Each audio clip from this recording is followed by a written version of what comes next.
the Home Office granted 275 certificates of sponsorship for care workers, after forged documents were used to make an application. A damning report into the department has shown. The probe, by ex-Borders and Immigration Inspector David Neal, claimed the Home Office had a limited understanding of the care sector, after it was added to the UK's shortage occupation list in 2022, allowing more people to come to the country to fill jobs, and as a result, it created a system that invited large numbers of low-skilled workers to this country, who are at risk from exploitation.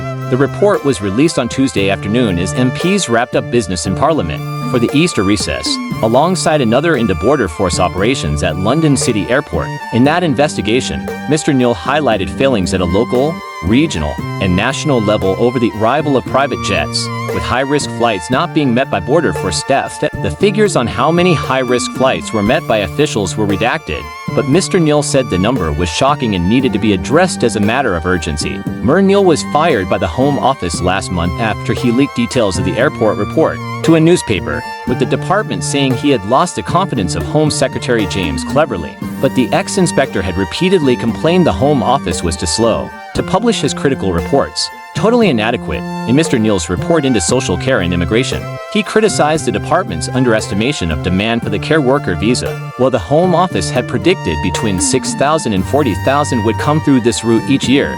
146,182 were granted between February 2020 and October 2023. The report criticized the inappropriateness of the regime in place, and said the mismatch between its meager complement of compliance officers and ever-expanding register of licensed sponsors, with one officer for every 1,600 employers, was totally inadequate. In the example of an employer only known as Company B, an application had been submitted using forged documents and bank statements in the name of a real care provider, but despite online checks showing the address they provided showed no trace of links to a care home. 275 certificates of sponsorship had been secured, with 181 assigned to workers, none of whom have arrived to undertake genuine roles. It took more than 2 months after the sponsorship license was granted to the company for border force officers to raise their concerns about those arriving on the visas.